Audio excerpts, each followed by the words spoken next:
Garth Hill College in Berkshire. A seemingly ordinary school day. But as the children play unsuspectingly, a deadly invisible killer stalks the school's corridors.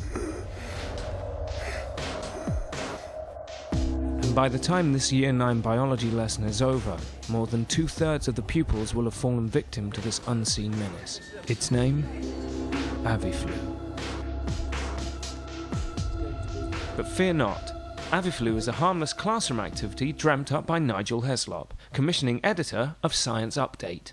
I suppose I could be accused of using a gimmick to teach a contemporary science issue, but I think it's really quite important to try and hook the children in and get them really interested fairly quickly, so that you haven't got to use all sorts of other tricks and skills to get them actually on task and doing the job you want them to do. We're going to use a fluorescent dye as the virus. Because most schools don't have a deadly virus to hand, the Aviflu activity centres around simulating transmission of a virus within the classroom using a harmless, invisible dye. What I'm doing is putting just a little dusting of the ultraviolet marking spray. The dye is sprayed onto resources the pupils will use as part of the lesson and is transferred to their hands, mimicking the way a virus can spread. A UV light is then used to reveal who has been infected. To carry out the activity successfully, the following items are required: the UV fluorescent dye, a handheld UV light, Update Aviflu stickers, printed resources, a specially labelled dye, and a class list.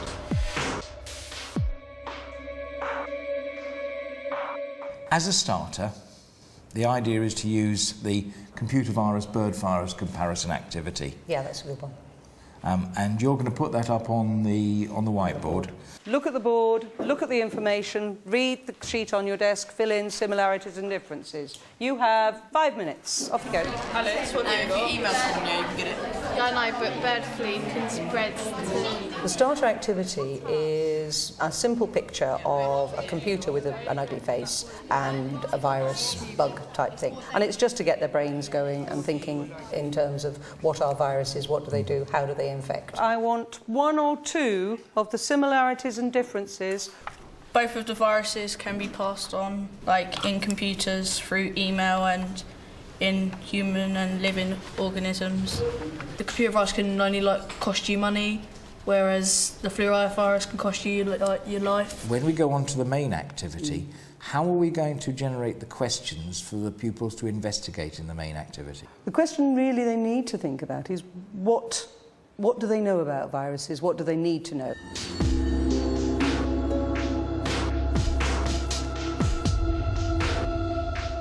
I need you to think about what sort of things could we investigate about viruses. And remember, we were thinking about bird flu last week, so H5N1 is going to be one of the ideas. Anybody? Whether it's deadly or not. Can we get a vaccination that's going to cover all of them rather than we have to get a new one every year? The symptoms of the virus. How do you know that you've got it? So that we've got 5 different questions being answered this morning. We're going to give you some resources, and I want you to produce for me this morning a front page of a newspaper. The aim of the activity is to learn more about avian flu and to use the resources to produce posters. It's a good idea to generate the questions on which the pupils will focus and ask the different groups to look at different questions. Not only are the pupils investigating their group's question, they are also generating a piece of work which will be part of a permanent display. I've learned that birds can catch AV flu through the air and also through each other's faeces. Our question was about why some people die and why some people don't die and what sort of people are affected. And the reason is because different people's immune systems are different. People are better, more elderly people die because their immune systems are not as good. I could catch it by eating chicken that's not cooked properly, also inhale it in the air as well. But whilst the class are getting to grips with avian flu, they are also unwittingly exposing themselves to the invisible dye. But I would like a few people just to come up to the front and tell us what they've found out. Our question was whether the virus was deadly or not, and we did a poster on all about it, and we found out that It can be deadly if your immune system doesn't act fast to it, but then if it does, then your body will immune you from it. Okay, our question was how bird flu can be passed on, and we found out that it can be passed on through wild animals, especially birds, undercooked meats and dairy products, and contact with infected birds or people. Our question was who it will affect and why some people will die. We learnt that the most likely people to die at the moment is the people who work with chickens and birds who are affected by it. But as it spreads, most people can get affected. Once they have finished their presentations, it's time for Diane to spring the trap. Whilst you've been working this morning, we've been sneaky and we've been playing a game on you. I'm the World Health Manager for this area, and I actually have my team of spies in your midst here alongside me, Shani, Sophie and Lauren, and what we know and what we've known for some time is that Mrs. Wilson is in fact a carrier of Aviflu. Have I still got it? You certainly have. You certainly are still a carrier, Mrs. Wilson. First of all, we need to label up infected people that we find. We do need to see whether she is actually going to live or die. And my assistant here is going to roll the dice to see whether she in fact lives or dies. Right then, off you go. Oh. Mrs. Wilson is a victim of the virus. It's theatre. It's a role play. Make sure that there is a degree of theatre about the way you're carrying out the activity. Stay in role, make it exciting. Having established that a person's infected, their fate is decided with a roll of the die. There is a 1 in 3 chance of survival. We will find how many of you have been infected by the virus, and we'll also find how many of you have lived or died. We were the assistants, so we were in on what was going on before everyone else, so we knew what was going on, and it was quite funny to see everyone handling the sheets and just going, oh, they're really sticky, but not knowing what was actually on them. So when we started the game, everyone was like, oh, that's what it was for and stuff, so it was really good.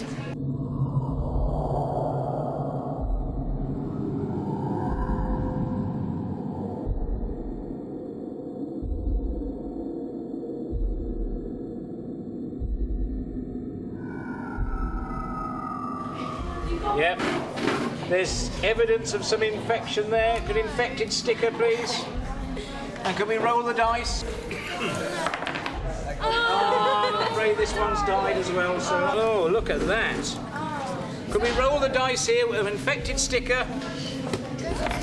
And this one has died as well. No. Look at that. The children are enthusiastic about the activity and surprised how contaminated they are. Even more so when Diane reveals just how far the dye has travelled. Right, well, let's see if you've got infection anywhere else other than your hands, shall we? And your face? Oh, look, turn your head sideways. Quite a lot of infection there. And what about this one? Oh, yes. I think the really clever thing about Aviflu game is that it teaches them how a real virus would spread, and they understand that everything they touch and their face really is part of the transfer system. How many weren't infected? How many survived? And how many died? Only one wasn't infected. We all we're all going up there, aren't we? It's very important that this particular outcome generates some data which can be collected by the World Health Control Team, the pupils that you briefed beforehand. So then we can do some data processing skills and we can produce some charts of how many people in the class were infected, which shows how far the virus spread in just the lesson time, how many of those people who were infected actually died and how many survived. And we can produce some nice data, some nice bar charts from there, and to give the students some idea of how quickly the virus actually does propagate through a population. The team from World Health Control is now in a position to present their report to tell you how badly this particular class has been affected by Aviflu in the last hour. And I'll hand over to my assistant to actually give the report. In the whole class, only one person wasn't infected, and that was Danielle. And when the people were infected, only 7 of us survived, and the other 23 died.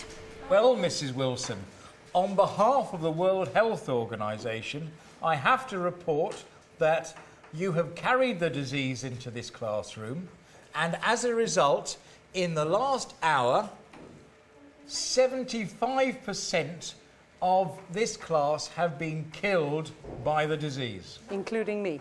Including yourself. Sad.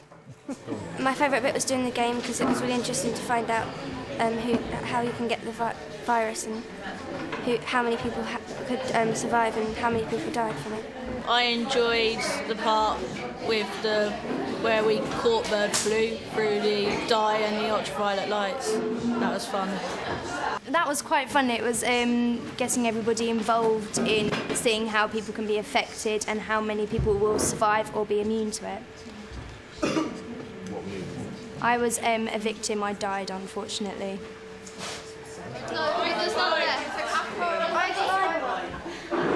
Definitely infected. I was contaminated and I died. I was contaminated as well and I died as well. Yeah, and there was only one person that wasn't infected in the whole class. And that's fairly clear, isn't it? Fairly clear, infected. I mainly enjoyed, the game. Unfortunately, I was a victim of dying, but yeah, it was fun. She's died. Right, this one. I'd like to try it again with a different class. Really, it is quite easy to set it up, and it's easy to do it again with another group, and the rewards really are amazing.